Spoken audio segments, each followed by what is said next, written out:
Gente, satisfação enorme estarmos novamente em sintonia no intuito de avançarmos com o conteúdo trimestral. Lembrando que, na verdade, esse assunto tem um vínculo bastante estreito com o assunto anterior, mas por razões didáticas é de bom tom que a gente faça um recorte, compartimente esse tema, mas que está diretamente atrelado ao assunto anterior. Espaço agrícola, técnicas agrícolas, manejos de recuperação do solo, modos de produção no meio rural. Muitos dos elementos que contemplamos anteriormente vão dar suporte à plena compreensão do bate-papo de hoje. Beleza? Então vamos lá. Tema da aula de hoje, técnicas agrícolas. Item 1 do caderno de vocês, modos de produção agrícola, entre parênteses, manejos de recuperação do solo. Ótimo. Em linhas gerais, estamos tentando compreender o quê? Como o homem se estrutura, se organiza, age, atua no meio fundiário visando criar mecanismos de produção que viabilizem a manutenção dele, aquela porção do espaço geográfico, fazendo uso daquilo que o circunda. Por que eu usei essa expressão, daquilo que o circunda? Porque vocês vão perceber que, quando falamos sobre técnicas agrícolas, é de suma relevância a gente estar preso à seguinte ideia. O homem precisa se adequar aos seus recursos tecnológicos e a elementos físicos que fazem parte do seu cotidiano. Então, eu preciso de capital. Qual é a quantidade de capital que eu tenho disponível? E qual é a minha realidade ambiental? Eu preciso me adequar a esses dois preceitos. Diante disso, faço dessa forma em decorrência das respostas que eu encontrei para essas duas perguntas, para esses dois questionamentos. Então, muito do que a gente vai falar tem a ver diretamente com a quantidade de capital disponível e a realidade daquela porção do espaço geográfico. Vamos lá então, começando pelo primeiro manejo, técnica itinerante, rotativa ou afolhamento. Três termos que de certa forma caminham de forma muito próxima. Técnica rotativa e itinerante. Eu pego uma área, compartimento, divido 4 lotes e automaticamente eu vou plantar diferentes gêneros e cada uma dessas porções, cada 1/4 eu produzo um gênero agrícola. Depois, período de colheita, eu vou fazendo a rotatividade, o rodízio. O que eu plantei em um eu planto no segundo lote, que eu plantei no segundo eu planto no terceiro, que eu plantei no terceiro eu planto no quarto. Por que isso? Quando eu planto e eu digo, por exemplo, que, não sei, vamos pegar uma hortaliça, espinafre é rico em ferro, ele retirou o ferro do solo. Então o solo ficou desprovido desse recurso, ou provido em menor proporção.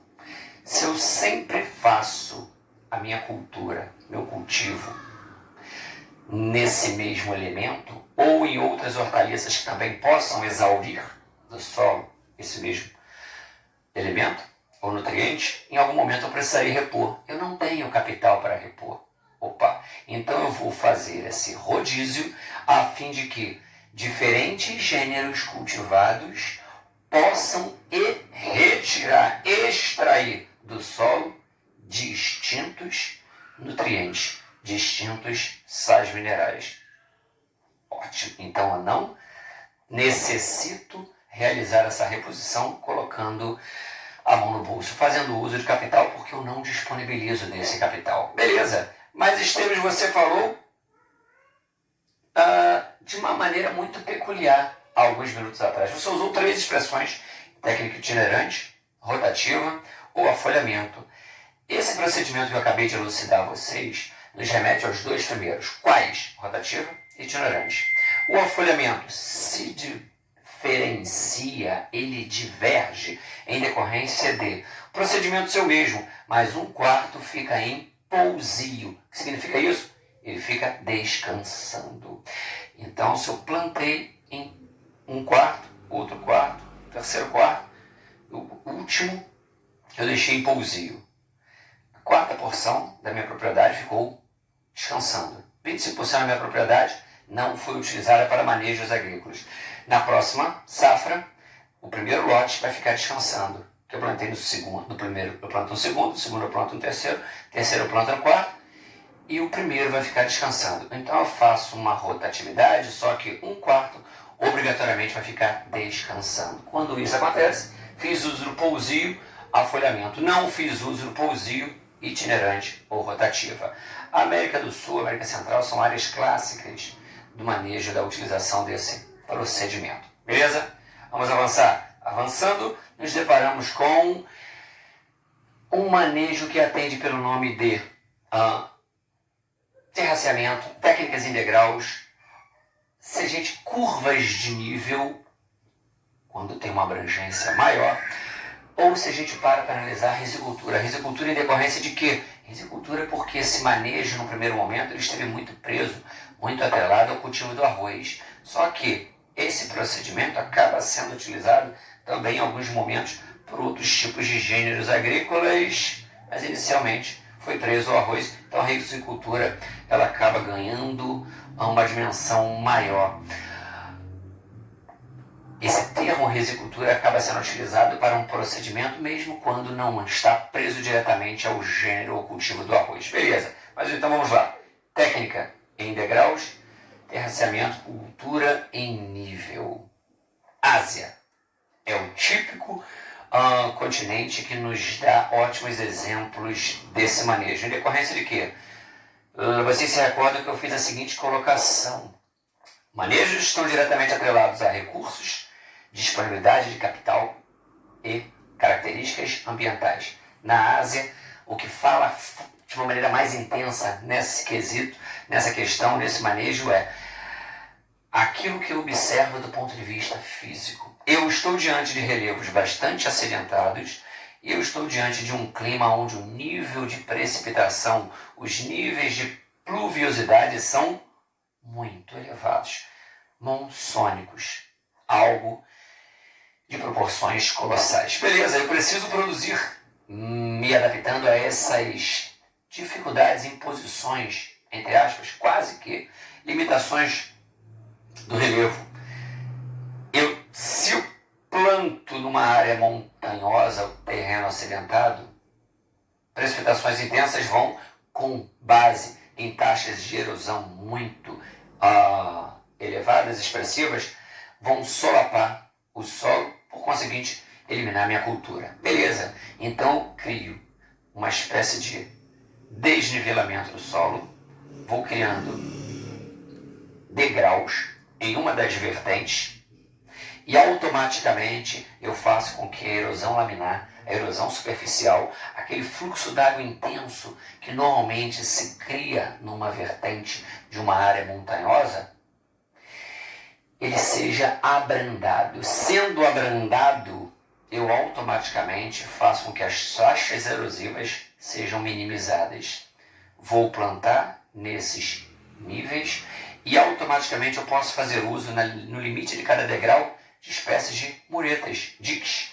Em momentos específicos eu posso ter a necessidade de represar água. Se assim for necessário, eu faço uso desses diques e vou colocá-lo numa altitude maior, altitude menor, tentando aumentar ou diminuir a retenção de água. Beleza, eu estou usando uma vertente, curva de nível, automaticamente, se eu estou usando uma vertente, cultura de degraus ou terraceamento, se eu estou usando toda curvas de nível. E isso, de certa forma, me remete à percepção de que eu estou tentando me adaptar a situações limítrofes impostas pelo meio. Atenuo, consigo me adaptar a níveis intensos de pluviosidade, consigo me adaptar a porções do relevo com configuração bastante acidentada. Ótimo. Ásia, área mais notória atrelada a esse manejo. Vamos avançar e eu me deparo com a questão das plantations.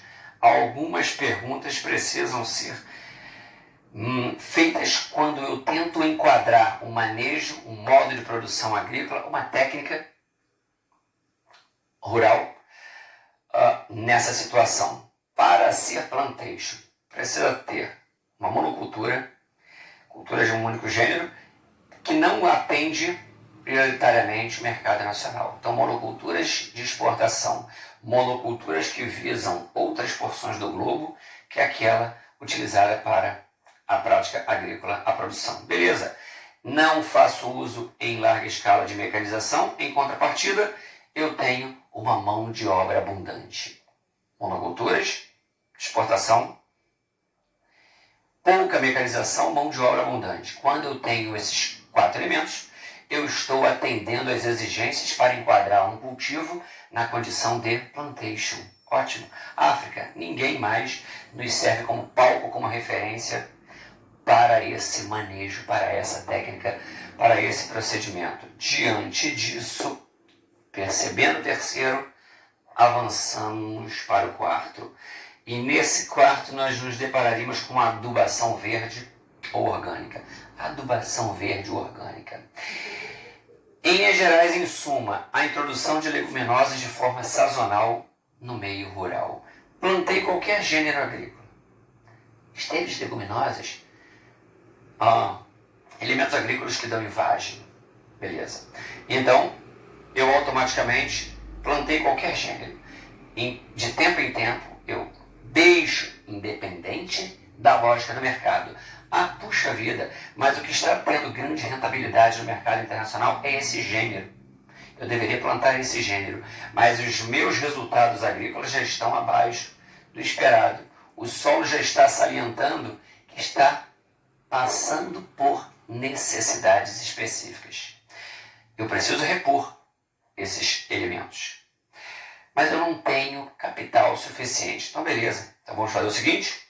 Eu vou fazer com que a natureza se incumba dessa função, dessa atribuição. Então, adubação verde, orgânica. A introdução de leguminosas de forma sazonal. O solo está demonstrando certa vulnerabilidade, menores índices de produção estão sendo percebidos e automaticamente eu vou introduzir a leguminosa. Essa leguminosa vai fazer com que haja a conversão do nitrogênio do ar em compostos, conversão do nitrogênio do ar em compostos hidrogenados.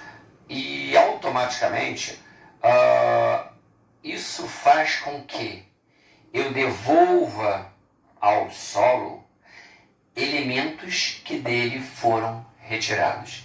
Ele fica munido de mais elementos ou sais minerais e depois dessa colheita das leguminosas eu começo a perceber novamente níveis de produtividade similares a momentos específicos em que eu comecei a utilizar aquele solo para fins agrícolas. Então, capto esse nitrogênio e há essa nítida conversão em compostos hidrogenados. Beleza, ótimo. Adubação verde ou orgânica. Se a gente para analisar, não dá para pontuar de forma tão categórica, porque é um manejo que tem uma ampla disseminação pelo globo. Mas é comum a gente associar esse procedimento a áreas periféricas do globo. Quinto manejo, quinta técnica, quinto modo de produção agrícola, plantio direto. Plantio direto. Situação bem emblemática. Eu elimino a aragem. Não ficou tão claro. Acabei de colher, eu retiro todos os restos da cultura anterior. É aragem. E existem outros procedimentos, coivara, semeadura. Vamos parar nessa parte da aragem. O plantio direto elimina a aragem. Eu vou deixar restos da cultura anterior sobre o solo. Não há essa profunda higienização, não há essa profunda limpeza. Há alguns propósitos específicos. Se eu deixo restos da cultura anterior sobre o solo, eu diminuo as taxas erosivas. Se eu deixo os restos da cultura anterior sobre o solo, eu diminuo, eu atenuo, eu minimizo, na verdade, a exposição do solo aos raios solares. Então a perda d'água, ela é sensivelmente reduzida. E de certa forma, eu começo a introduzir uma matéria orgânica primária, que vai estar em estágio inicial de apodrecimento, automaticamente servindo para nutrir o solo, essa chamada serrapilheira. Beleza? Ótimo. Então esse plantio direto também tem uma ampla disseminação no globo, mas comumente está associado a porções do globo ou países periféricos. Países que estão em processo de desenvolvimento. Então são países centrais. Então se a gente para analisar, pontuamos aí 5 modos, 5 recursos, 5 procedimentos, 5 manejos que notadamente auxiliam na produção de gêneros agrícolas, fazendo com que o homem consiga criar mecanismos para se manter nessa porção do espaço geográfico, ou seja, espaço fundiário. Vamos avançar e vamos cair no tópico 2. Tópico 2 esse, que faz alusão ao processo de evolução do espaço rural. Entre parênteses, fases de evolução no espaço agrícola. O processo de industrialização não passa por fases, sim. O campo também. E passando, a gente consegue, de forma categórica, pontuar 3 grandes etapas. Primeira fase, primeira etapa, fase arcaica. Segunda, moderna. Terceira, contemporânea. Fase arcaica. E é interessante a gente perceber que em países de grande dimensão não dá para enquadrá-los numa única fase. O meu país está em qual fase? Muito complicado. Facilmente no Brasil nós perceberíamos que a região norte ela tem grandes áreas enquadradas ou associadas à fase 1, a fase arcaica. Uso de recursos bem primários, rotatividade do solo, uso de técnicas bem simples, enxada, o anchinho, a foice, de forma manual. Então, ausência da mecanização, uma utilização da mão de obra familiar, que me remete à ideia de uma produção em pequena escala que visa atender à subsistência, e não é raro a gente perceber que atende ao mercado local através de feiras livres e através também da permuta em muitas situações. Eu tenho um gênero agrícola, consegui aí um excedente, levei para feiras livres locais e vou estabelecer trocas com outros gêneros agrícolas de um outro agricultor. Uma fase arcaica. Muitas são as situações em que o dinheiro não é envolvido, mas a produção acontece e a manutenção do agricultor no seio rural. Vamos avançar e vamos para a fase moderna. Fase moderna é essa que já nos apresenta a introdução de adubos químicos, de mecanização em larga escala, as máquinas adentro no espaço agrícola, corretivos do solo, os insumos agrícolas de uma forma geral. Então, se a gente para analisar, se eu faço uso dessa gama de recursos, corretivos do solo, adubos químicos, fertilizantes, pesticidas, fungicidas, herbicidas, além da própria introdução das máquinas em larga escala, eu estou pensando de forma grandiosa. E pensando de forma grandiosa, eu já viso atender a um mercado regional ou nacional. Ótimo. Algumas áreas do Brasil facilmente se enquadram nessa condição. Rio Grande do Sul, Sudeste, com bons exemplos. Ótimo. O próprio Nordeste, em várias das suas sub-regiões. Ótimo. Beleza. Maravilha. E aí a gente não faz uso de uma mão de obra familiar, com certeza. Se a gente se remete à terceira fase, a fase contemporânea, nessa a gente tem a necessidade de trazer à tona um conceito. A introdução é nela que os complexos agroindustriais são implantados. Complexos agroindustriais, CAIs ou CAIs, como queiram. A literatura nos permite essas duas maneiras de nos dirigirmos a essa mesma revolução do campo. Quando eu introduzo um complexo agroindustrial, eu estou introduzindo ou associando campo, indústria e ciência de forma conjunta. É como se eu dissesse, a indústria vai se transferir para o campo. Juntamente com essa indústria, grandes centros de pesquisa, que vão permitir o aperfeiçoamento, estudo, análise, de forma pormenorizada, de tudo aquilo que caracteriza o cenário agrícola. Análise do solo, topografia, nível de pluviosidade, qualidade das sementes, tipos de pragas que normalmente assolam determinadas regiões e culturas, e eu vou tentar aperfeiçoar tudo isso. E esse aperfeiçoamento, principalmente das sementes, nos remete, através da introdução dos complexos agroindustriais, ao advento dos produtos híbridos, ao advento dos produtos transgênicos. Quando eu introduzo um complexo agroindustrial, eu tenho alguns objetivos. Se eu tirava o tomate daqui, levava para o centro urbano, campo, cidade, eu tinha uma perda.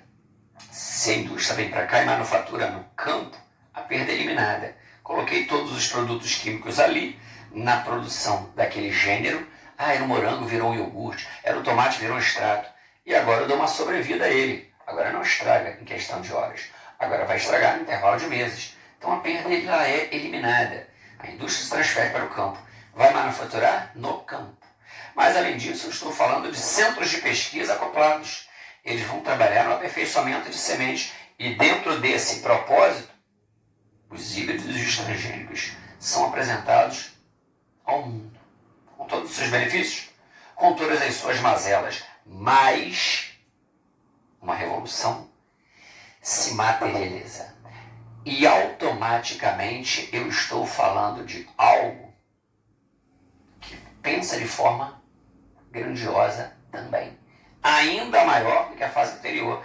E isso nos remete à ideia de que visam atender prioritariamente. Se eu tinha um mercado local, passei para o mercado regional ou nacional, agora eu transformo o mundo no meu quintal. O propósito é atender uma demanda internacional, produção em larga escala, que visa o mercado externo. Então, de certa forma, avançamos pelas fases de evolução agrícola e poderíamos facilmente dizer que o centro-oeste do Brasil dá um ótimo exemplo dessa fase contemporânea. O que há de mais avançado, o que há de mais sublime, o que há de mais notório, com todos os seus prejuízos de cunho ambiental, mas se enquadra perfeitamente.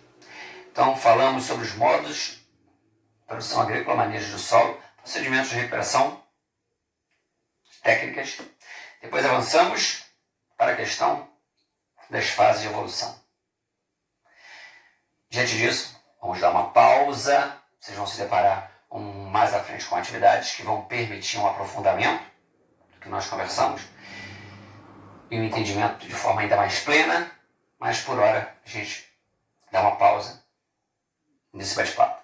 Lembrando que ele teve por objetivo complementar o bate-papo anterior. Gente, forte abraço, saudades e a gente vai se ver no futuro breve, futuro bastante próximo. Até mais.